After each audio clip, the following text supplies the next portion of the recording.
भाजपा के कार्यकारी राष्ट्रीय अध्यक्ष बनाए गए हैं नितिन नवीन।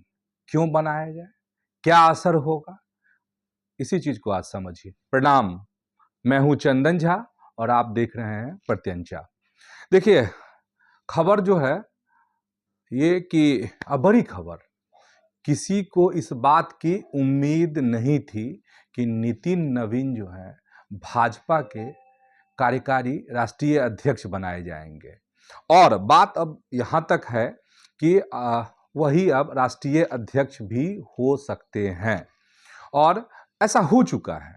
जेपी नड्डा अभी जो वर्तमान में राष्ट्रीय अध्यक्ष थे वह भी पहले कार्यकारी ही बनाए गए थे, बाद में उन्हें रेगुलर अध्यक्ष के तौर पर जिम्मेदारी मिली। ठीक है, तो क्या लगता है नितिन नवीन को एकाएक ये चीज हासिल हो गई, इतनी बड़ी जिम्मेदारी मिल गई, इतने बड़े वो चेहरे हो गए। और नितिन नवीन का कार्यकारी राष्ट्रीय अध्यक्ष बनने का मतलब यह है कि अब वह नेशनल लीडर हो गए हैं। और नेशनल लीडर होने का मतलब भाजपा में यह है कि हमेशा जो भाजपा की जो कोर कमेटी होती है उसके वह हमेशा सदस्य रहेंगे। तो हम तकनीकी बात सब आपको बता रहे हैं, ठीक है। अब समझिए कि आखिर ऐसा हुआ क्यों, नितिन नवीन को कैसे यह जिम्मेदारी मिल गई।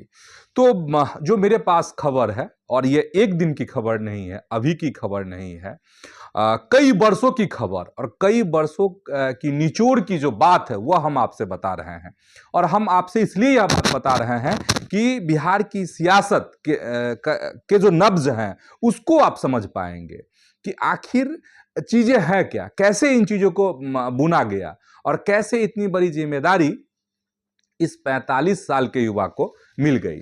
तो समझिए, इसके पीछे जो कहानी है और जो बुनावट है वो है, सबसे पीछे अहम किरदार आखिर कौन है।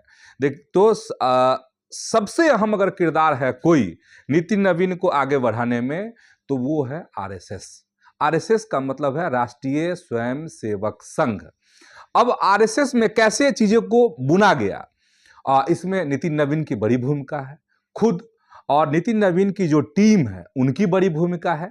देखिए, आरएसएस में क्या छवि बनी इनकी।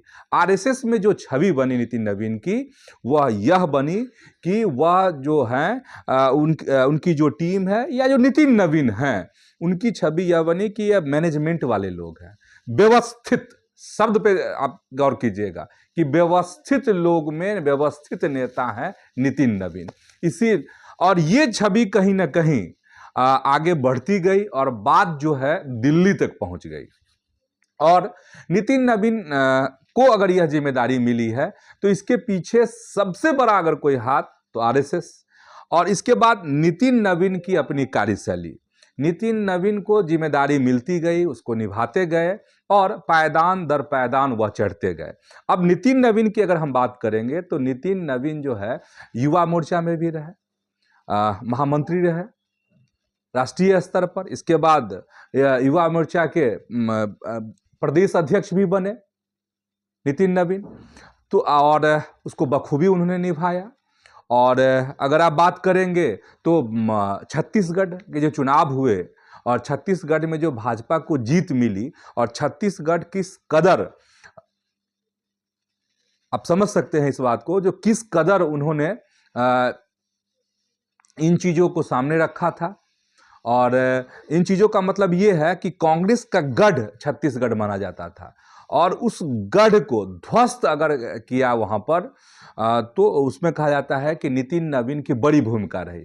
और घर घर जाना, कार्यकर्ताओं को उत्साहित करना, मोहल्ला मीटिंग करना, तमाम वो तरीके नितिन नवीन ने छत्तीसगढ़ में अपनाए। और उसका परिणाम देखने को मिला कि एक कांग्रेस का जो एक मजबूत किला था, एक जो गढ़ था, उसको धराशायी कर दिया नितिन नवीन ने। तो इससे भी उनके एक बड़ी छवि बनी राष्ट्रीय स्तर पर, ये हो गया। और इसके अलावा जो अगर छवि बनी और जो एक उनका परसेप्शन जो संगठन में तैयार हुआ, वह हुआ कि आज्ञाकारी की छवि, कि नितिन नवीन जो हैं आज्ञाकारी हैं। और कई दफे, कई अगर आप पुरानी तस्वीर, पुरानी बात, और आप उसको अगर गूगल पर आप सर्च करेंगे तो आप देख लेंगे कि उनका जो बॉडी लैंग्वेज है, चाहे वो नरेंद्र मोदी से उनकी मुलाकात हुई हो या फिर अमित शाह से उनकी मुलाकात हुई हो, तो वो जो वहां पर जो चीजें दिख रही थी, तो आप देखेंगे कि एक जो ओबीडियंट, आज्ञाकारी छात्र शिष्य की जो छवि रहती है, कहीं ना कहीं वही चीजें झलक रही थी।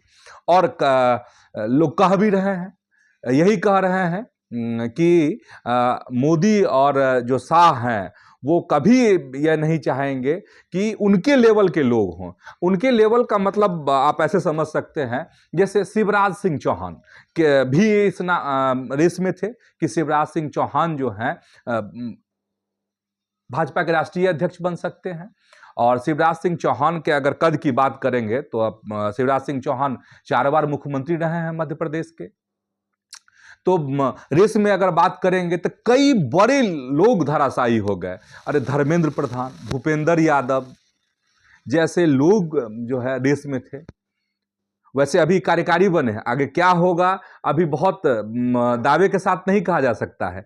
लेकिन अगर पिछले इतिहास को अगर आप देखते हैं तो उसमें यह चीज एकदम स्पष्ट लगता है कि नहीं, नितिन नवीन ही राष्ट्रीय अध्यक्ष भी होंगे। खैर, तो नितिन नवीन के पीछे बनने के पीछे जो कहानी है, ये तमाम कहानी थी। और इन कहानियों की वजह से, इन्हीं कारणों से नितिन नवीन जो हैं वह कार्यकारी राष्ट्रीय अध्यक्ष बने। और नितिन नवीन को यह जिम्मेदारी क्यों मिली, इसका जरा सियासी समीकरण समझिए। इसके 2 सियासी समीकरण हैं, एक है अंदरूनी और एक है बाहरी। अब देखिए, अंदरूनी राजनीति की अगर बात करेंगे तो पटना की सियासत को अगर समझना हो, बिहार की सियासत को समझना हो, तो आप एक सीट है उसको, अगर विधानसभा की यह सीट को आप समझ जाएंगे तो आप एक लाइन में बात समझ सकते हैं। बिहार विधानसभा का जब चुनाव हुआ तो आप कुम्हरार वाली सीट को आप याद कर लीजिए। कुम्हरार वाली जो सीट थी वो क्या था, कायस्थों की सीट मानी जाती थी। ये कायस्थ की, लाला की यह सीट है। लेकिन हुआ क्या, वहां से संजय गुप्ता को प्रत्याशी के तौर पर भाजपा ने उतार दिया। हालांकि संजय गुप्ता चुनाव जीत भी गए, अच्छा प्रदर्शन उनका रहा, अच्छे वोट से वो चुनाव जीत गए। लेकिन सवाल ये है कि लोगों में इस बात, मतलब कायस्थ समाज के जो वोटर हैं, जो लोग हैं, उनमें यह बात की चर्चा होने लगी कि भाजपा जो है सो कहीं ना कहीं इस समाज को दरकिनार करना चाहती है। तो नितिन नवीन को इतनी बड़ी जिम्मेदारी देकर मतलब इसको मैसेज देने की कोशिश है भविष्य के लिए, एक ये। दूसरा फैक्टर इसका है पश्चिम बंगाल का चुनाव। और पश्चिम बंगाल का जो चुनाव है, पश्चिम बंगाल के जो आंकड़े हैं, जो जातीय वोटर के आंकड़े हैं, उसमें जो कायस्थों की एक बड़ी भूमिका मानी जाती है। और जो एक्सपर्ट हैं उनका यही कहना है कि नितिन नवीन के माध्यम से कायस्थों को साधने की कोशिश हो रही है। पश्चिम बंगाल पर जो है जीत का झंडा लहराना है, यह भी एक रणनीति का बड़ा हिस्सा है। यह हो गया।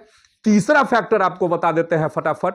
और तीसरा जो फैक्टर है वो है 2029 का लोकसभा चुनाव। और आप सभी जानते ही हैं कि भाजपा जो है एक ऐसी पार्टी है जो कभी बैठती नहीं है, कभी सोती नहीं है। मतलब यह है कि उसके कार्यकर्ता जो हैं कभी चैन से नहीं बैठते हैं। एक लक्ष्य पूरा होता है, दूसरे लक्ष्य की चढ़ाई शुरू हो जाती है। अलग अलग तरह के कार्यक्रम बढ़ने लगते हैं, अलग अलग जो है जगहों पर जो कार्यकर्ता हैं वो एक्टिव हो जाते हैं और रणनीति बनने लगती है। और भाजपा ने अपनी रणनीति बना ली है। अब वह रणनीति आखिर है क्या? तो यह जो रणनीति है वो ये है कि 2029 भाजपा यह मानकर चल रही है कि 2029 का जो लोकसभा का चुनाव होगा वह बिना नीतीश कुमार के लड़ा जाएगा। मतलब यह है, हम यह नहीं कह रहे हैं कि एनडीए गठबंधन में अभी नीतीश कुमार की जो पार्टी है जदयू, वह है और अलग हो जाएगी। हो सकता है कि नीतीश कुमार की पार्टी हो, लेकिन नीतीश कुमार इतने एक्टिव नहीं हो जितने एक्टिव इस बार विधानसभा चुनाव, इस बार का जो चुनाव हुआ है पिछले दिनों, उसमें जो वह सक्रिय दिखे, उस रूप में वह सक्रिय नहीं दिखे।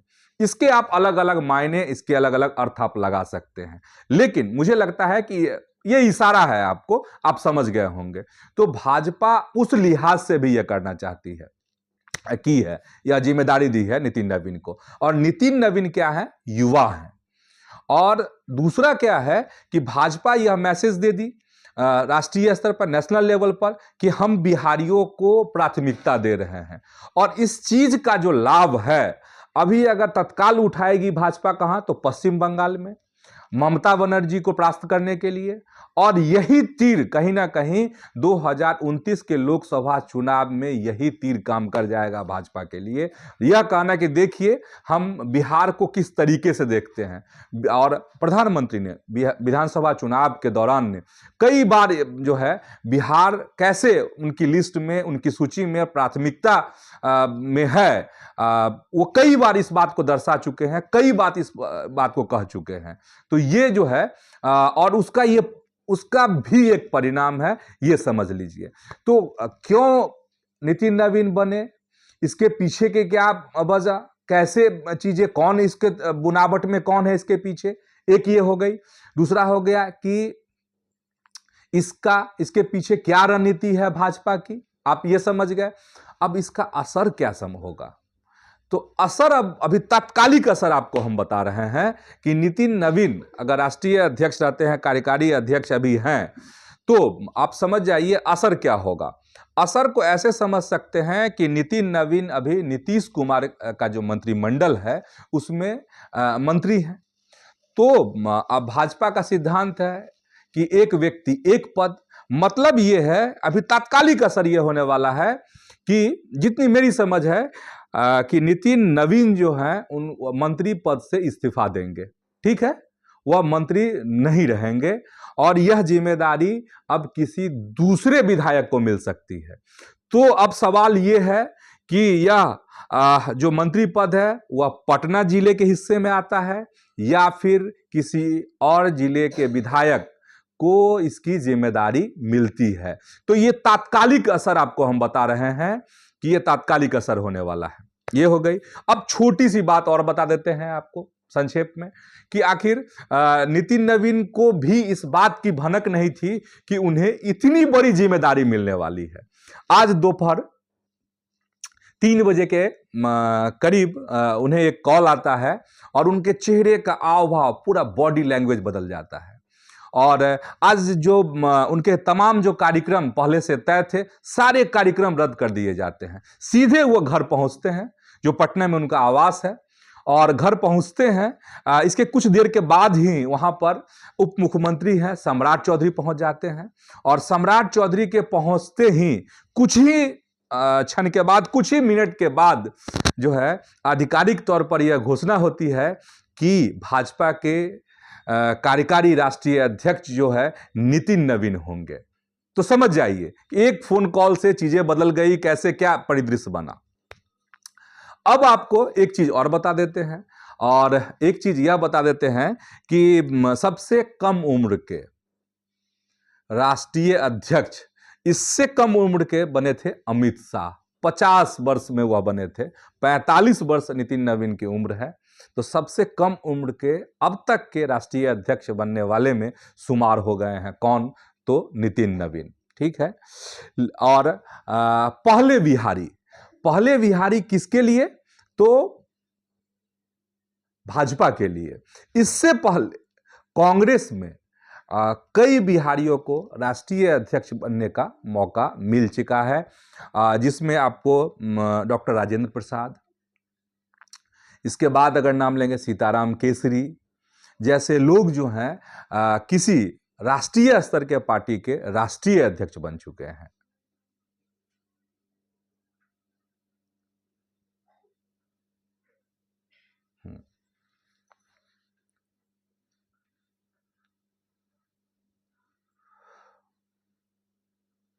तो फिलहाल आज के इस वीडियो में इतना ही।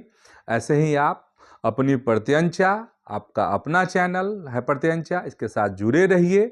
और आपसे एक आग्रह है कि आप जरूर प्रत्यंचा को अगर नहीं अब तक सब्सक्राइब किए हैं तो यूट्यूब पर सब्सक्राइब कर लीजिए। फेसबुक पर जो पेज है प्रत्यंचा का उसको आप फॉलो कीजिए, लाइक कीजिए, और जानकारी अगर आपको अच्छी लगी हो, वीडियो हमारा यह अच्छा लगा हो, तो इसे आप जरूर शेयर भी कर दीजिए। धन्यवाद, प्रणाम।